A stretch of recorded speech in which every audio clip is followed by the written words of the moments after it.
اعوذ باللہ من الشیطان الرجیم بسم اللہ الرحمن الرحیم۔ السلام علیکم، کیا حال ہے آپ لوگوں کا؟ آج ہم چھٹا رکوع شروع کریں گے اور پچھلے رکوع کی طرح اس میں بھی اللہ تعالیٰ جو ہے وہ آیت کے شروع میں ہی، رکوع کے شروع میں ہی جو ہے بنی اسرائیل کو اپنی نعمتوں کا احساس دلا رہے ہیں۔ تو شروع کرتے ہیں۔ اعوذ باللہ من الشیطان الرجیم۔ یا بنی اسرائیل اذکروا، اے بنی اسرائیل یاد کرو، نعمتی اللتی، میرے احسان، میری نعمتیں، اللتی انعمت علیکم، وہ جو میں نے تم پر کیے، وانی فضلتکم علی العالمین، اور اس بات کو یاد کرو کہ میں نے تمہیں فضیلت دی تمام عالم پر۔ یہ میں نے پچھلے رکوع میں بھی آپ کو بتایا تھا کہ بنی اسرائیل کو اللہ تعالیٰ نے تمام جو قومیں تھیں اس وقت کی، ان سب میں انہیں فضیلت دی تھی۔ کہ کس لیے فضیلت دی تھی؟ کہ جب سے بنی اسرائیل کا وجود قائم ہوا تھا نا، اس وقت سے اس خطاب تک، یعنی خطاب جو ٹائم ٹو ٹائم اللہ تعالیٰ یا بنی اسرائیل کا آپ آیتیں پڑھتے رہیں گے کہ تمام جو فرقوں میں تھے یہ افضل ترین رہے، کوئی ان کا ہم پلہ نہیں تھا، کیونکہ ان میں انبیاء کی بہت بڑی تعداد آئی تھی، اہل علم تھے، کتابیں ان کے اوپر نازل ہوئی تھی، تو اس وقت تک یہ بڑے فضیلت میں رہے اور اللہ تعالیٰ کے مقرب لوگوں میں رہے۔ لیکن کیا ہوا کہ جس وقت قرآن پاک نازل ہوا اور پھر انہوں نے نبی آخری زمانہ صلی اللہ علیہ وسلم کا مقابلہ کرنا چاہا اور بجائے ان کی نصرت کرتے یا ان کے فالوور میں سے بنتے تو ان کے اگینسٹ ہو گئے، تو پھر کیا ہوا، وہ فضیلت جو تھی، قرآن کا مقابلہ کیا، نبی کا مقابلہ کیا، تو فضیلت بالکل جاتی رہی۔ واتقوا یوما لا تجزی نفس عن نفس، اور ڈرو اس دن سے کہ کام نہ آئے کوئی شخص، کوئی نفس کسی نفس کے، شیئن کچھ بھی، ولا یقبل منها شفاعۃ، اور نہ قبول ہو اس کی طرف سے سفارش، ولا یؤخذ منها عدل، اور نہ لیا جائے اس کی طرف سے کوئی بدلہ، ولا هم ينصرون، اور نہ ان کو مدد پہنچے۔ یہ کون سا دن اللہ تعالیٰ نے کہا ہے کہ جس دن کوئی کسی کے کام نہیں آئے گا؟ اس دن سے ہم سارے کسی نہ کسی حوالے سے ضرور واقف ہیں کہ مائیں ہمیں ڈرایا کرتی تھیں یا کتابوں میں ہم پڑھا کرتے تھے کہ بھئی ایسا دن آئے گا کہ ماں بچے سے، بچہ ماں سے بھاگ رہا ہوگا۔ تو بالکل آپ نے صحیح پہچانا ہے، یہ قیامت کا دن ہے کہ اللہ تعالیٰ اس دن سے ڈرا رہا ہے کہ آخر کار وہ دن آ جائے گا جس دن کوئی شخص کسی شخص کے کچھ بھی کام نہیں آئے گا۔ میں نے پچھلے رکوع میں بھی آپ کو بتایا تھا کہ جو یہود تھے یہ تحریف کرتے تھے، یہ مرضی کے فیصلے دے دیتے تھے رشوتیں لے کے، تو اس سے منع فرمایا تھا کہ دنیا کا جاہ و جلال جتنا تمہیں پسند ہے یا جتنا تم اس میں غرق ہوتے جا رہے ہو، یہ رہنے والا نہیں ہے، ہر کام میری ہی طرف لوٹایا جائے گا۔ پچھلے رکوع کے بالکل جو آخری آیت تھی وہ کیا تھا نا کہ الذین یظنون انہم ملاقو ربہم وانہم الیہ راجعون، کہ جن کو خیال ہے کہ وہ روبرو ہونے والے ہیں اپنے رب کے اور ان کو اسی کی طرف لوٹ کر جانا ہے، تو وہ تو ان باتوں میں کوئی ہیر پھیر نہیں کرتے ہیں۔ لیکن جن کو یہ خیال ہی نہیں ہے کہ ہمیں رب کی طرف لوٹ کر جانا ہے، حالانکہ لوٹ کر جانا ہے، حالانکہ وہ دن آنے والا ہے جس دن کوئی کسی کے کام نہ آئے گا، تو پھر کیا یہ جو دنیا میں تمہارا جاہ و جلال قائم ہوا ہوا ہے، جس کی وجہ سے تم اتنے خراب کام کر رہے ہو، یہ جاہ و جلال کچھ بھی کام نہ آئے گا۔ اور حدیث پاک میں آتا ہے کہ وہ اتنا سخت دن ہوگا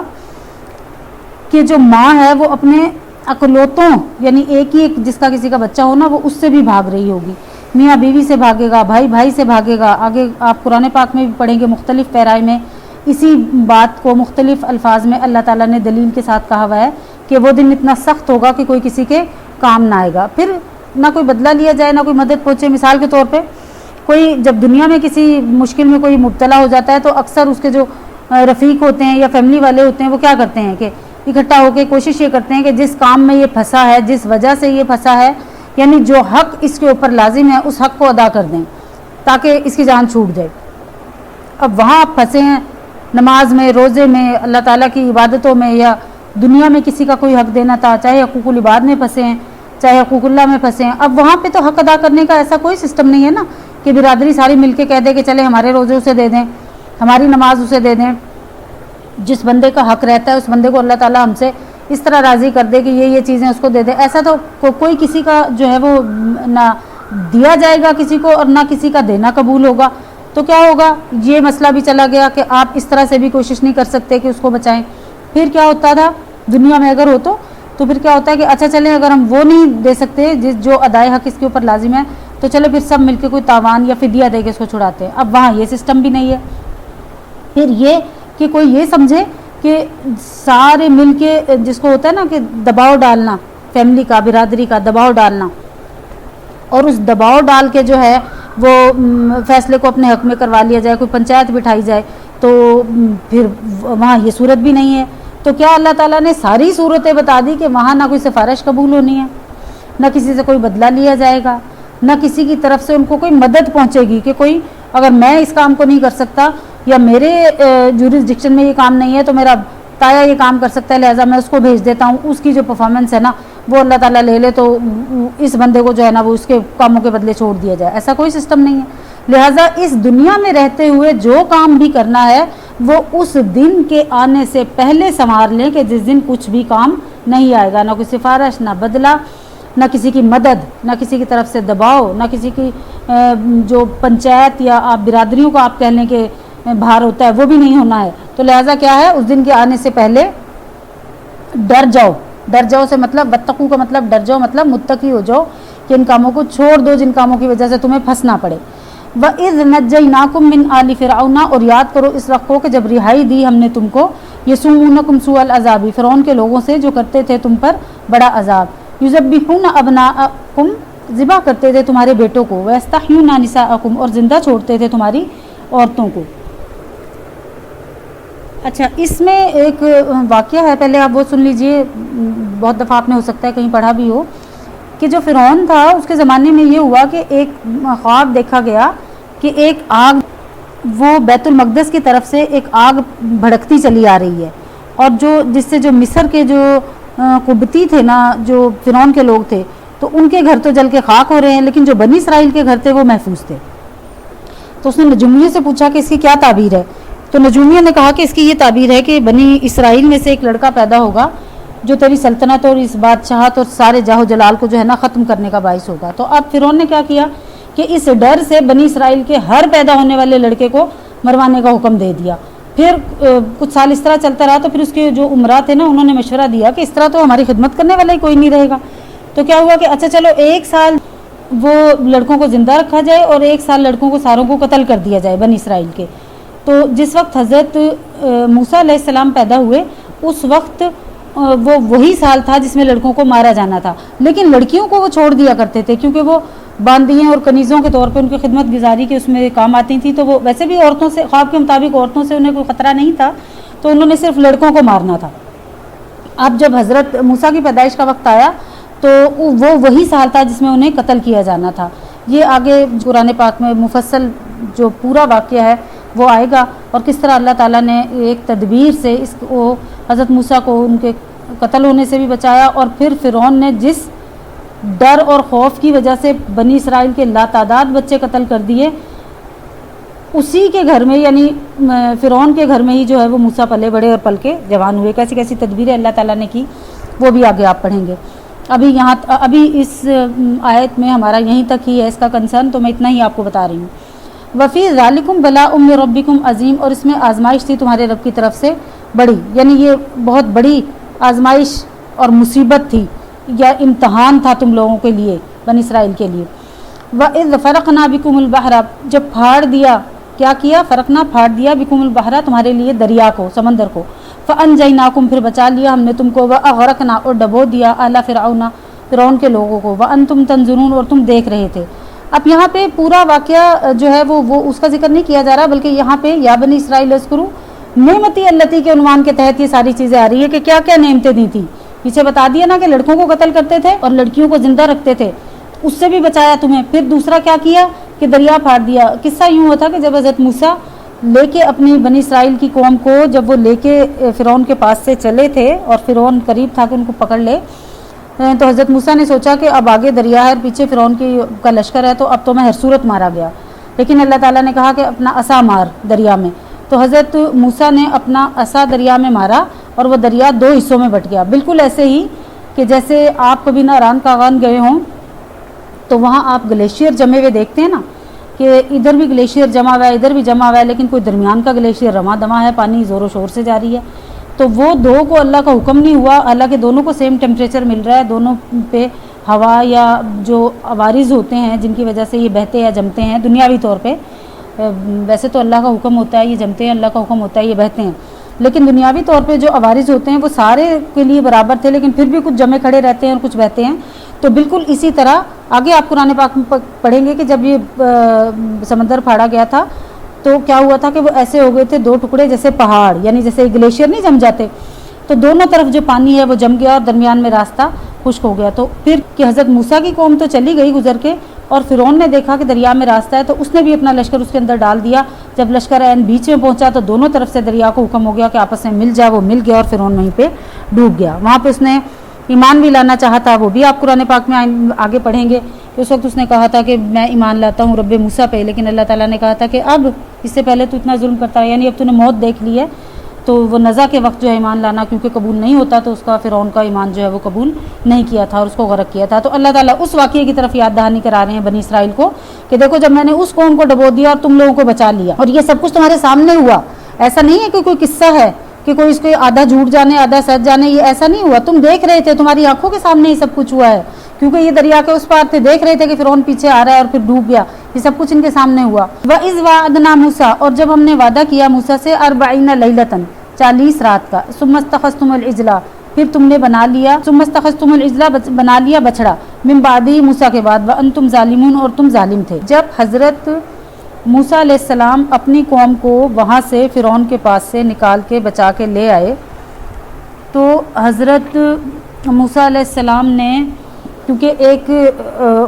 شہر سے انہیں نکال کے بچا کے آپ لے آئے تھے، تو جس کو کہتے ہیں نا کہ ایک خاص تسلی اور اطمینان حاصل ہو گیا تھا. تو حضرت یہ لوگ جب وہاں سے فرعون کے غرق ہونے کے بعد بنی اسرائیل بعض کے نزدیک مصر میں واپس آئے تو پھر کسی مقام پہ ٹھہر گئے. تو حضرت موسیٰ نے بنی اسرائیل سے عرض کیا کہ اب ہم بالکل مطمئن ہو گئے ہیں. تو اب حضرت موسیٰ سے یہ لوگوں نے یعنی بنی اسرائیل کے لوگوں نے کہا کہ اگر کوئی شریعت ہمارے لیے مقرر ہو تو ہم اس کو اپنا دستور العمل بنا لیں، یعنی ہم اس پہ پھر قائم رہیں. حضرت موسیٰ علیہ السلام کی انہوں نے وہ گزارش کی اللہ تعالیٰ سے، تو اللہ تعالیٰ نے وعدہ فرمایا کہ تم کوہ طور پہ آ کے 1 مہینہ میری عبادت میں مشغول رہو تو میں تمہیں ایک کتاب دوں گا. تو آپ نے ایسا ہی کیا اور توریت آپ کو مل گئی، مگر 10 روز مزید عبادت میں مشغول رہنے کا حکم دیا گیا. اچھا، اب وہ حکم کس لیے دیا گیا تھا کہ حضرت موسیٰ پورے مہینے سے روزے سے تھے، اور جس دن انہیں وہ کتاب ملنی تھی یعنی توریت انہیں ملنی تھی، تو انہوں نے کہا کہ چونکہ روزہ رکھنے سے ایک خاص خالی پیٹ ہونے کی وجہ سے ایک سمیل پیدا ہوتی ہے، لیکن وہ سمیل اللہ تعالیٰ کو بڑی عزیز ہے. تو حضرت موسیٰ نے وہاں سے کوئی بوٹی تھی خوشبودار، اس کو کھا لیا. تو جب کتاب انہوں نے تو اس خیال سے کہا تھا کہ میں اللہ تعالیٰ سے جو ہے نا وہ ہم کلام مجھے ہونا ہے تو میرے منہ سے بدبو نہ آئے، لیکن اللہ تعالیٰ نے کہا کہ مجھے تو تمہارے وہ جو روزوں کی سمیل تھی وہی بہت پسند تھی، تو تم نے روزہ کیوں افطار کر لیا. پھر مزید انہیں جو ہے وہ 10 دن وہاں پہ رکنا پڑا. 10 روزے رکھے تو 40 دن پورے ہوئے، اور 40 دن بعد انہیں جو ہے وہ توریت دی گئی. اور اسی 40 دنوں میں چونکہ 30 دن کا وعدہ کر کے گئے تھے قوم سے، 10 دن ایکسٹرا ہو گئے. تو جو سامری جادوگر تھا اس نے کیا کیا کہ ایک شخص تھا وہ سامری، وہ جادو بھی کرتا تھا اور آپ کہہ لیں کہ بد مذہب تھا. تو اس نے سارے لوگوں کو پھسلا لیا اور کہا کہ اپنے اپنے زیور لے کر آؤ. تو سونے چاندی کو ڈھال کے گلا کے اس نے جو ہے وہ ایک بچھڑے کی شکل بنا لی، اور تھا وہ سونے کا لیکن جیسے گائے کا یا بچھڑے کا آپ کہہ لیں کہ اس کا حلیہ بنا لیا. پھر اس حلیے کو بنانے سے پہلے وہ حضرت جبرائیل علیہ السلام کے گھوڑے کے قدم کے نیچے سے نا ایک دفعہ اس نے ایک مٹی اٹھائی تھی، قدموں کے نیچے سے نا خاک اٹھائی تھی ایک دفعہ. کہا جاتا ہے کہ یہ سامری جادوگر نے یہ خاک اس وقت اٹھائی تھی جس وقت حضرت جبرائیل علیہ السلام ان کو بحفاظت نکال رہے تھے، اور جو فرعون تھا وہ آ رہا تھا، یعنی ان کی حفاظت کر رہا تھا تاکہ فرعون ان تک نہ پہنچ پائے. تو اس وقت اس سامری جادوگر نے حضرت جبرائیل کو دیکھ لیا اور ان کے گھوڑے کے جو قدموں کے نیچے جو مٹی تھی اس کو اٹھا لیا تھا. پھر اس مٹی کو اٹھا کے اس نے یہ جو سونے کا بچھڑا بنایا اس بچھڑے کے اندر ڈال دی، تو خیر اور شر کا جو ملاپ ہوا تو اس سے اللہ تعالیٰ کی قدرت سے وہ بچھڑا کچھ نہ کچھ بولنے لگ گیا. اچھا، بعض تفاسیر میں یہ ہے کہ وہ بولتا تو نہیں تھا، اس میں سوراخ وغیرہ رکھے تو اس میں ہوا گزرتی تھی شاں شاں، تو وہ لوگوں نے کہا بولتا تو ہے نہیں، تو کہتا نہیں یہ بولتا تو ہے لیکن تم اس کو جو اس کی زبان ہے وہ تمہاری زبان نہیں ہے، تو زبان کے ڈفرینس کی وجہ سے تمہیں سمجھ نہیں آ رہا کہ یہ کیا بول رہا ہے، تو لہٰذا تم پریشان نہ ہو، یہ تمہاری سنتا ہے. اب یہ جو 10 دن 30 دن سے اوپر ہو گئے تھے نا، تو 30 دن تک تو وہ ٹھیک تھے. ان 10 دنوں میں اس نے سامری جادوگر نے پھسلا لیا اور کہا کہ وہ جو موسیٰ ہے نا وہ اوپر جا کے تمہیں بھول گیا ہے، اور دوسری بات یہ کہ اصل دین یہی تھا کہ تم اسی کو پوجا کرو، اسی کی پرستش کرو. تم پتہ نہیں کس چکر میں پڑ گئے تھے. دیکھا میں تمہیں کہہ رہا تھا نا کوئی نیا دین نہیں ہے، کوئی نئی کتاب نہیں ہے، کچھ نہیں ہے، خواہ تم نے یہ بت پرستی چھوڑ دی. تو اس نے وہ بچڑا بنایا اور لوگوں کو وہاں پہ جو ہے نا پھسلا لیا. اس کی بھی مزید تفصیل جو آگے قرآن پاک کی آیتیں آئیں گی آپ اس میں پڑھیں گے. وَإِذْ وَعَدْنَا موسیٰ، اور جب ہم نے وعدہ کیا موسیٰ سے 40 لیلۃ 40 رات کا، ثم اتخذتم العجل، پھر تم نے بنا لیا بچڑا، من بعدی موسیٰ کے جانے کے بعد، وَأَنْتُمْ ظَالِمُونَ، اور تم ظالم تھے۔ یہ واقعہ جو میں نے بتایا ہے یہ آیت اسی کے متعلق ہے۔ ثم عفونا عنکم، پھر معاف کیا ہم نے تم کو، من بعد ذلک لعلکم تشکرون، اس کے بعد بھی تاکہ تم احسان مانو۔ اچھا، اس وقت جو یعنی اللہ تعالیٰ نے کہا کہ جو شرک تم نے کیا تھا نا کہ بچھڑے کو میرے برابر لا کے کھڑا کر دیا، میں نے اس پر بھی تمہیں فی الفور ہلاک نہیں کیا، حالانکہ جو آل فرعون تھے وہ اس سے کم قصور پہ ہلاک کر دیے گئے تھے، لیکن تمہیں میں نے اس کے اوپر بھی ہلاک نہیں کیا، یہ بھی میں نے تم پہ ایک احسان کیا۔ یہ احسانوں کے پیچھے سے لسٹ چلی آ رہی نا، تو اس میں یہ ایک احسان اور تھا کہ اس وقت فی الفور انہیں ہلاک نہ کیا اور ان کو توبہ کا موقع دیا۔ وَإِذْ آتَيْنَا، اور جب ہم نے دی موسیٰ الکتابہ، موسیٰ کو کتاب، والفرقانہ، اور حق اور باطل کو جدا کرنے والی، یعنی کتاب کیسی تھی؟ جو حق اور باطل کو جدا کرنے والی تھی، لعلکم تہتدون، تاکہ تم سیدھی راہ پاؤ، یعنی یہ توریت دیے جانے کا ہے۔ وَإِذْ قَالَ موسیٰ، اور جب کہا موسیٰ نے لِقَوْمِهِ، اپنی قوم سے، یا قومی، اے قوم، انکم ظلمتم انفسکم، تم نے نقصان کیا اپنا یا ظلم کیا اپنے نفس پر، باتخاذکم العجلہ، یہ بچڑا بنا کر، فتوبوا الی بارئکم، فتوبوا تو توبہ کرو، الی بارئکم، اپنے پیدا کرنے والے کی طرف، فقتلوا، اور مار ڈالو، انفسکم، اپنی اپنی جان، ذالکم خیر لکم، یہ بہتر ہے تمہارے، عند بارئکم، خالق کے نزدیک، فتاب علیکم، پھر متوجہ ہوا تم پر، انہ هو التواب الرحیم، بے شک وہی ہے معاف کرنے والا، نہایت مہربان۔ اچھا، اب یہ جو گوسالہ پرستی شروع ہوئی تھی نا، یعنی یہ جو بچھڑے کو پوجنے کا تھا، تو اس میں 3 گروہ بن گئے۔ ایک گروہ تو وہ تھا کہ جنہوں نے اس بچڑے کو پوجا ہی نہیں اور دوسروں کو بھی روکا، یعنی نہ خود اس برے کام کو کیا اور دوسروں کو منع بھی کیا، یعنی وہ یہ بالکل حق پہ تھا نا یہ گروپ۔ اچھا، دوسرے وہ تھے جنہوں نے سجدہ کیا اس کو، اور تیسرے وہ تھے کہ خود تو سجدہ نہیں کیا مگر دوسروں کو منع بھی نہیں کیا۔ یہ ہمارے جیسی حالت تھی نا،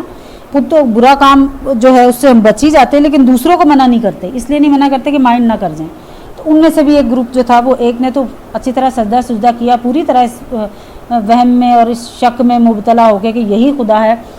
اس کی طرح اس کو پوری طرح پوجا۔ لیکن جو تیسرا گروپ وہ تھا کہ جس نے خود سجدہ نہیں کیا لیکن دوسروں کو منع بھی نہیں کیا۔ اب حکم جو قتل کرنے کا حکم ہوا وہ اس کو ہوا کہ جنہوں نے سجدہ نہیں کیا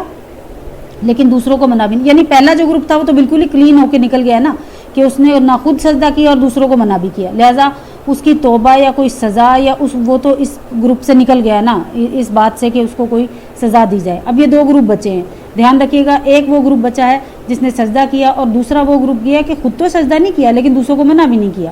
تو اب جس گروپ نے سجدہ کیا تھا اس کو قتل کیا جانا تھا، اور قتل کس نے کرنا تھا؟ جس نے خود تو سجدہ نہیں کیا مگر دوسروں کو منع بھی نہیں کیا، یعنی انہیں امر بالمعروف اور نہی عن المنکر کی جو فرائض نہ انجام انہوں نے دیا، اس کی سزا میں کہا کہ اب تم انہیں قتل کرو۔ بہرحال اب یہ جب قتل ہوا تو آپ دیکھیں کہ اگر ہمارے گھروں میں ووٹ بھی ڈالنا ہو تو آدھے پی ٹی آئی کی طرف ہیں، تو آدھے کوئی جماعت اسلامی کو ڈال رہا ہے، تو کوئی نواز شریف کو ڈال رہا ہے، تو کیا ہوتا ہے کہ ڈفرینٹ رائے ہو جاتی ہیں۔ اب اسی طرح ہوا، کسی نے بھائی نے کسی نے جو ہے نا وہ سجدہ کر لیا تو بہن رہ گئی، کسی باپ نے سجدہ کر لیا تو ادھر سے بیٹا رہ گیا، کسی بیٹے نے سجدہ کر لیا تو باپ رہ گیا۔ تو اب جب یہ ان کی قطاریں بنی، آمنے سامنے انہیں کیا گیا قتل کرنے کے لیے، تو بہت مشکل پیش آئی۔ کس طرح مشکل پیش آئی کہ بہت عزیز اور قریبی جو رشتے تھے وہ آمنے سامنے ہو گئے قتل کرنے کے لیے، جو کہ مشکل کام تھا۔ لیکن اللہ تعالیٰ نے اس وقت یہی ایک طریقہ ہوتا تھا توبہ کا، اس بات کو پڑھ کے آپ اس بات پہ جتنا شکر ادا کریں کہ اللہ تعالیٰ نے ہمیں نبی صلی اللہ علیہ وسلم کی امت بنایا اور ہمارے لیے توبہ کا دروازہ نزا کے عالم طاری ہونے سے پہلے تک کھلا رکھا، چاہے ہم 100 قتل بھی کر کے آئیں، چاہے ہم زمین، حدیث پاک کے الفاظ ہیں کہ زمین سے اللہ تعالیٰ کہتا ہے کہ زمین سے آسمان تک جو ہے نا گناہ بھر کے میرے پاس لے کے آ، پھر توبہ مانگ تو میں تجھے ایک پل میں پلک جھپکتے میں معاف کر دوں۔ یعنی اللہ تعالیٰ ہماری توبہ کا اتنا منتظر رہتا ہے کہ ہم سچے دل سے توبہ کر لیں تو ہمارے جتنے بھی گناہ ہوتے ہیں وہ معاف کر دیے جاتے ہیں۔ نہ صرف معاف کر دیے جاتے ہیں، لیکن یہ حقوق اللہ کی بات کری، حقوق العباد کی بات نہیں ہے۔ اگر حقوق العباد ہمارے میں ہیں تو وہ بندوں سے جب تک آپ معافی نہ مانگ لیں یا ان کا جو کچھ ادا، جیسے کسی کے پیسے لے کے اگر اس کے ساتھ دھوکہ کیا ہوا ہے تو جب تک آپ اس کی وہ رقم نہ مانگ اس کو ادا کر دیں یا اس سے معافی نہ مانگ لے، یعنی اپنے حصے میں معاف نہ کروا لے، وہ تب تک معافی نہیں ہونی۔ تو حقوق العباد سارے کے سارے جو ہیں ان کو اس دنیا میں آپ اپنے لیے بخشوا کے جائیے، اور حقوق اللہ جو ہیں وہ زمین سے آسمان تک بھی بھرے ہوئے ہوں گے تو اللہ تعالیٰ معاف فرما دے گا۔ یہ ہماری جو امت، ہم جو امت وسط ہیں، امت معتدل ہیں اور امت خیر ہیں، اور کتنے اچھے اچھے نام اللہ تعالیٰ نے ہمیں دیے ہوئے ہیں، کاش ہم اس کے قابل ہو جائیں۔ تو اس امت کے لیے بس آنکھ سے ایک آنسو ٹپکا نہیں، اور آنسو بھی اتنا موٹا، اتنا لمبا چوڑا بوتل بھر کے آنسو نہیں اللہ تعالیٰ نے کہا ہوا۔ حدیث پاک کے الفاظ ہیں کہ مکھی کے سر جتنا بھی کسی کی آنکھوں سے آنسو بہہ گیا تو کیا ہوگا، اس کو معاف کر دیا جائے گا۔ تو اس وقت یہ تھا کہ قتل کرو اپنی اپنی جانوں کو، اب تمہاری معافی ہے۔ اور ہمارے لیے کیا ہے کہ جس وقت بھی ہم اللہ تعالیٰ کی طرف جو ہے وہ توبہ کا ہاتھ بڑھاتے ہیں تو اللہ تعالیٰ فوراً متوجہ ہو جاتا ہے، بشرطے کہ ان حقوق کا تعلق حقوق العباد سے نہ ہو، حقوق اللہ سے ہو۔ انہ هو التواب الرحیم، بے شک وہی ہے معاف کرنے والا، نہایت مہربان۔ تو کہتے ہیں یہ جو لوگ آمنے سامنے جو تھے نہ ہوئے، اور ایک جگہ لکھا ہوا ہے کہ بہت ان لوگوں نے کہا کہ جی بہت مشکل ہو رہی ہے کہ تلواریں اٹھ نہیں رہی ہیں، بہت قریبی لوگ آمنے سامنے کھڑے ہیں، تو کہا کہ نہیں بس یہی طریقہ ہے توبہ کا، اس کے علاوہ توبہ کا اور کوئی طریقہ نہیں ہے۔ اور پھر یہ آمنے سامنے کر کے جو ہے نا یہ لوگ آپس میں قتل کیے گئے۔ وَإِذْ قُلْتُمْ، اور جب کہا تم نے، یا موسیٰ، اے موسیٰ، لَن نُؤْمِنَ لَكَ حَتَّى نَرَى اللَّهَ جَهْرَةً، ہم ہرگز یقین نہ کریں گے جب تک، کیا لکا تیرا، حَتَّى نَرَى اللَّهَ جَهْرَةً، جب تک دیکھ نہ لیں اللہ کو جہرتاً سامنے، فَأَخَذَتْكُمُ الصَّاعِقَةُ، پھر آ لیا تم کو بجلی نے، وَأَنْتُمْ تَنظُرُونَ، اور تم دیکھ رہے تھے۔ یہاں پہ بنی اسرائیل کی ایک اور شرارت کا اور اس کا ذکر ہے کہ جب یہ فرعون غرق ہو چکا، بنی اسرائیل کو لے کے آپ مصر سے شام کی طرف آ گئے ہیں، اور یہاں آ کے جو ہے یہ 40 دن حضرت موسیٰ اوپر رہ آئے ہیں کوہ طور پہ، وہاں سے کتاب بھی لے آئے ہیں، حالانکہ بھیجا بھی انہوں نے ہی تھا کہ ہمارے لیے کوئی شریعت لے کر آئیں۔ 30 دن سے 10 دن زیادہ ہو گئے تو پیچھے سے بچڑے کو بھی معبود بنا لیا، یعنی اپنی اس سے بھی نہ باز آئے، جو ان کے اندر نفس کی گندگیاں تھیں اس سے بھی باز نہ آئے۔ پھر یہ قتل وطل ہو گئے، توبہ اللہ ہو گئے، تو پھر اس کے بعد پھر ان کو متوجہ ہونا چاہیے تھا شریعت کی طرف، یا جو یہ حضرت موسیٰ لے کر آئے تھے اللہ تعالیٰ کا پیغام، تو انہوں نے نا اس کی طرف متوجہ ہونے کی بجائے کہا کہ بھئی دیکھو یہ کتاب تو آ گئی ہے، لیکن جب تک ہم اللہ کو جا کے نہ دیکھ لیں، جب تک ہم سن نہ لیں، جب تک ہم اس کتاب کو ماننے والے نہیں ہیں۔ اب ظاہر ہے کہ ساری قوم کو لے جانا وہ ممکن نہیں تھا، تو حضرت موسیٰ نے اس کی ایک یہ ترکیب نکالی کہ ہر فرقے یا قبیلے کا جو وہ ہے سردار ہے اس کو لے لیا جائے، تاکہ کیونکہ سردار عام طور پہ ان کی بات کا یقین کیا جاتا تھا، مانا جاتا تھا، اور سرداری نظام تھا اس وقت، تو کہا کہ جب تک وہ آ کے گواہی نہ دیں گے تو تب تک تو باقی کی قوم ماننے والی نہیں ہے، لہٰذا 70 لوگوں کو لے کے آپ کوہ طور پر چلے گئے، اور وہاں گئے تو اس کے بعد جب کلام الہی سنا، اللہ تعالیٰ ہم کلام ہوا، تو وہاں جا کے چونکہ شریر قوم تھی، ان کے رنگ ڈھنگ ہی بدل گئے، تو انہوں نے کہا کہ نہیں، یہ تو پردے کے پیچھے سے اللہ بول رہا ہے، یہ ہم اللہ کو دیکھ تھوڑی رہے ہیں، ہمیں کیا پتہ کوئی اور بول رہا ہو۔ تو اب کیا کرنا ہے بھائی، جب تک خدا سامنے نہ آ جائے گا، جب تک ہم نے اس بات کا یقین نہیں کرنا ہے کہ یہ سارے کس کے سارے احکامات اللہ تعالیٰ کی طرف سے۔ حضرت موسیٰ نے ان کی جو فرمائش تھی نئی وہ اللہ تک پہنچائی، تو اللہ نے کہا کہ کوئی بندہ جو ہے نا وہ اس دنیا میں کسی شخص کی آنکھ اس بات کا تحمل نہیں کر سکتی کہ وہ اللہ تعالیٰ کا دیدار کرے،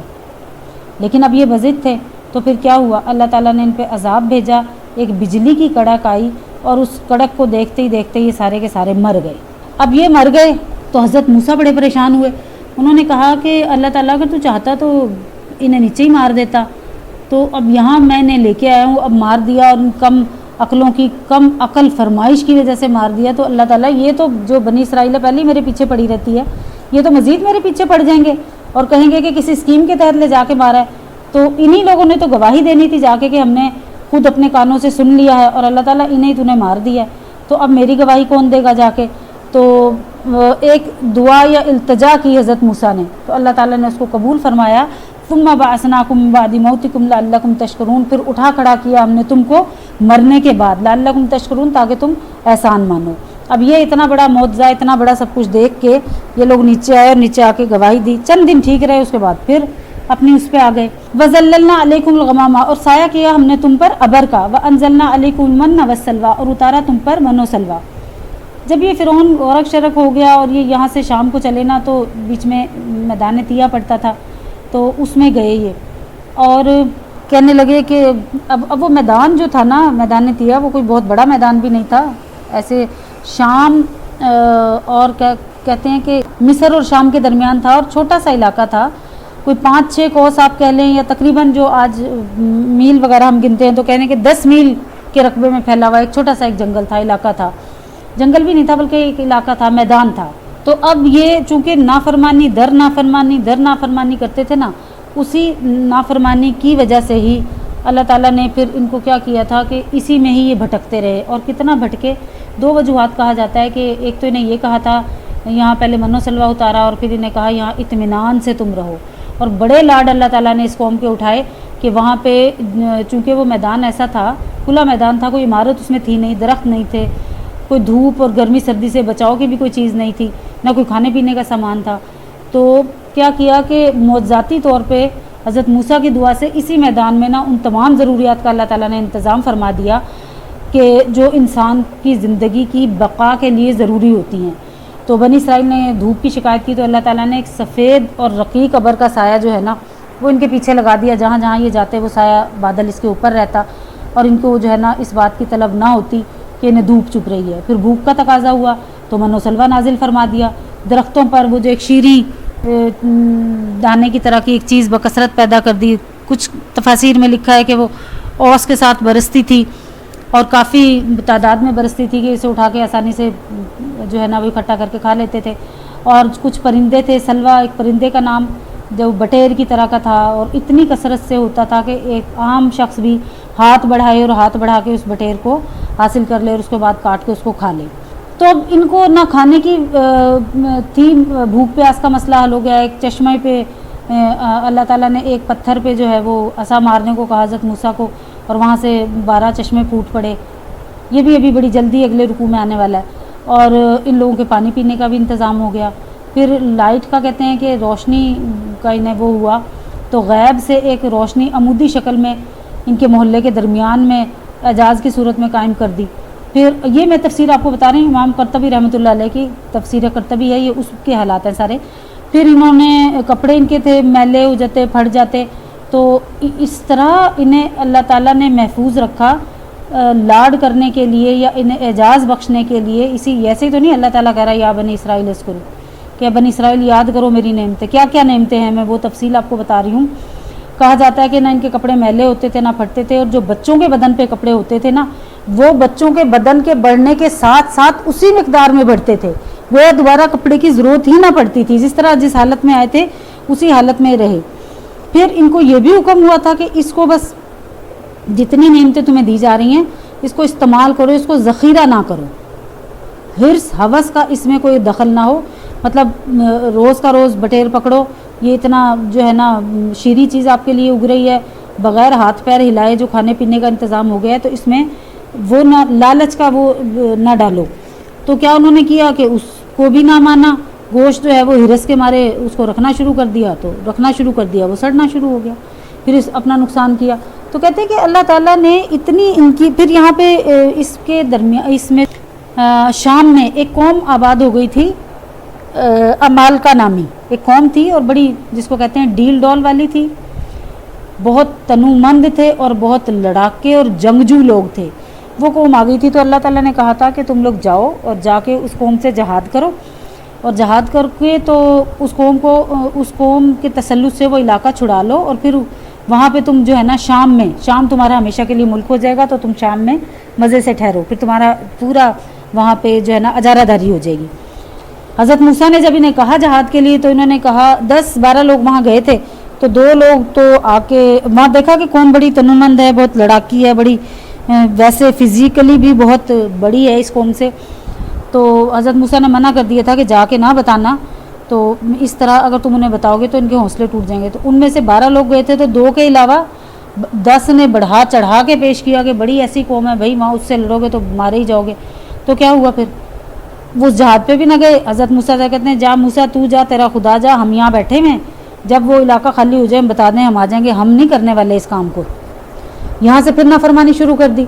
تو اتنا اللہ تعالیٰ نے اتنا سب کچھ نوازا، اتنا سب کچھ دیا، اتنے ان کے لاڈ اٹھائے، اور انہوں نے پھر جہاد سے انکار کر دیا۔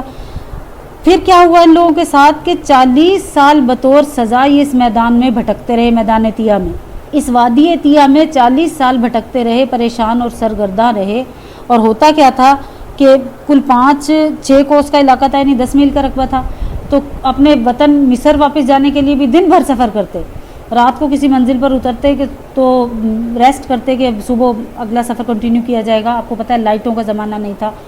روشنیاں نہیں تھی، کوئی سفر کی ڈائریکشنوں کا نہیں تھا، کوئی سواریوں کا نہیں تھا حساب کتاب کہ یہ بیٹھے اور وہ اڑ گئے، ایسا بھی نہیں تھا۔ تو جس بھی طرح وہ چلتے تھے تو وہ چلتے چلتے جب تھک جاتے تو رات کو جہاں پہ اترتے تو صبح دیکھتے تو جہاں سے چلے تھے وہیں پھر آئے ہوئے ہیں۔ اسی طرح پھر وہ 40 سال اس میدان میں جو ہے وہ سرگرداں پھرتے رہے، اور یہ ان کی سزا ہوئی۔ اور کہا جاتا ہے کہ اسی جو ہے نا وہ میدان میں حضرت موسیٰ علیہ السلام کا انتقال بھی ہو گیا تھا۔ کلو من طیبات ما رزقناکم، کھاؤ پاکیزہ چیزیں جو ہم نے تم کو دیں، وما ظلمونا، اور انہوں نے ہمارا کچھ نقصان نہ کیا، ولکن کانوا انفسہم یظلمون، بلکہ وہ اپنا ہی نقصان کرتے تھے۔ کیسے یہ سارے جو میں نے آپ کو پورا اتنا لمبا قصہ سنایا ہے، اس میں آپ نے جگہ جگہ دیکھ لیا نا کہ اللہ تعالیٰ نے ان کو کتنی سہولتیں دی، کتنا فیسیلیٹیٹ کیا، اور جب یہ نہیں مانے تو ہر جگہ میں انہوں نے اپنا ہی نقصان اٹھایا۔ ظاہر ہے کہ جب کھانا اسٹور کرنا شروع کر دیا من و سلوہ بھی بند ہو گیا۔ پھر آگے بھی اللہ تعالیٰ نے ان سے کہا تھا کہ اس شہر میں جب داخل ہونا ہے تو کیسے داخل ہونا ہے،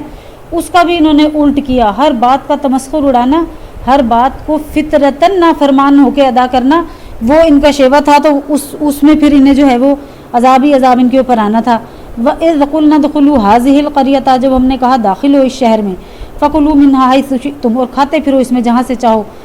رغدن با فراغت، یعنی رغدن کی میں نے پہلے بھی آپ کو بتایا تھا نا کہ ایسی نعمتیں جو متواتر رہتی ہیں، جو ڈسکنیکٹ نہیں ہوتی، نہ ان کے ختم ہونے کا خطرہ ہوتا ہے نہ ان کے کم ہونے کا خطرہ ہوتا ہے، تو جتنا چاہو با فراغت یہاں سے کھاؤ۔ وَادْخُلُوا الْبَابَ سُجَّدًا، اور داخل ہو دروازے میں سجدہ کرتے ہوئے، وَقُولُوا حِطَّةٌ، اور کہتے جاؤ بخش دے، نغفر لکم، تو ہم بخش دیں گے تمہیں، خطایاکم، تمہارے قصور، وَسَنَزِيدُ الْمُحْسِنِينَ، اور ہم اور بھی زیادہ دیں گے نیکی کرنے والوں کو۔ جب جنگل میں ہی پھرتے پھرتے تنگ آ گئے، من و سلوہ کھاتے کھاتے اکتا گئے، بنی اسرائیل کو ایک شہر میں داخل ہونے کا اللہ تعالیٰ نے حکم دیا۔ اس شہر کا نام تھا اریحا۔ تو بعض نے کہا کہ نہیں، اس بیت المقدس میں داخل ہونے کا حکم دیا۔ تو وہاں اللہ تعالیٰ نے کہا تھا کہ جب تم داخل ہوگے نا تو شہر کے دروازے میں سجدہ شکر ادا کرتے ہوئے جانا، یہ تمہارا بدنی شکر ہوا۔ اور بعض تفاسیر میں ہے کہ جیسے کمر کو بتواضع وہ جیسے وہ جھکا نہیں دیا جاتا، جیسے ہم کسی کو سلام کرنے کے لیے یا تھوڑا ایسے بینڈ ہو جاتے ہیں، تو اس طرح تم اپنی کمر کو جھکاتے ہوئے جانا کہ گویا تمہارا بدنی شکر ہو، اور زبان سے اپنے گناہوں کی معافی بھی مانگتے ہوئے جانا، تو یہ تمہارا زبانی شکر ہوگا۔ اب جو یہ دونوں باتیں کرے گا، اللہ تعالیٰ نے کہہ دیا میں اس کو قصور بھی بخش دوں گا اور بھی دوں گا نیکی کرنے والوں کو۔ گویا دراصل قصور جب ہم کرتے ہیں نا تو قصور کا بدلہ ایک ہی قصور ہوتا ہے، ایک برائی کی تو اس کا بدلہ ایک ہی ملے گا، لیکن جو نیکی کی، جو اللہ تعالیٰ کے کہنے میں آ کے آپ نے کوئی بات پہ عمل کیا، تو جتنا عمل کیا اس کا اللہ تعالیٰ کوئی ایک ہی بدلہ نہیں دیتا، بڑھا چڑھا کے جتنا چاہے دے دے۔ ایک جگہ آپ پڑھیں گے دوگنا، ایک جگہ آپ پڑھیں گے 7 گنا، ایک جگہ پڑھیں گے 10 گنا، ایک جگہ پڑھیں گے 70 گنا، اور ایک جگہ پڑھیں گے 700 گنا۔ یہ تو قرآن پاک میں کنفرم ہے نا۔ اور پھر اس سے آگے بھی اللہ نے کہا جتنا میں چاہوں، ٹھیک ہے، جس کے لیے چاہوں جتنا چاہوں، لمن یشاء، جتنا چاہوں۔ کوئی اللہ تعالیٰ نے کوئی اکاؤنٹ فار نہیں ہے، نہ کسی کو جواب دینا ہے اللہ تعالیٰ نے کہ 10 کہا تو 50 کیوں دے دیے، اللہ تعالیٰ دے سکتا ہے۔ جتنا خلوص، جتنی جو ہے نا کہ نورانی ہماری نیکی ہوگی، ریا سے پاک ہوگی، ہمارے ذاتی اغراض سے پاک ہوگی، ہمارا اس میں کوئی نام نمود حاصل کرنے کا نہ ہو، جتنا کچھ ہم جو ہے وہ بہترین انداز میں نیکی کو کریں گے، اللہ تعالیٰ اتنا ہی بہترین بدل عطا فرمائے گا، لیکن کم سے کم ڈبل جو ہے وہ ہمیشہ ملے گا۔ فبدل الذین ظلموا، تو بدل ڈالا ظالموں نے کیا، قولا غیر الذی، خلاف اس کے بعد کہی، قیل لہم، جو ان سے کہی گئی تھی، فانزلنا علی الذین ظلموا، پھر اتارا ہم نے ظالموں پر رجزن عذاب، من السماء، آسمان سے، بما کانوا یفسقون، ان کی حکم عدولی پر۔ تبدیلی یہ کی کہ حتتن کہا تھا نا، اس کو ہنتتن کر لیا، ٹھیک ہے، اس میں نون ڈال دینے سے ان کی زبان میں اس کا مطلب گیہوں ہو گیا۔ کہاں اللہ تعالیٰ نے حتتن کہا تھا، کہاں سجدہ کرنے کو کہا تھا، تو کہاں سرک سرک کے جانا شروع کر دیا، یعنی ہر بات میں اتنا مذاق۔ اور پھر اللہ تعالیٰ نے ان پر عذاب نازل کیا،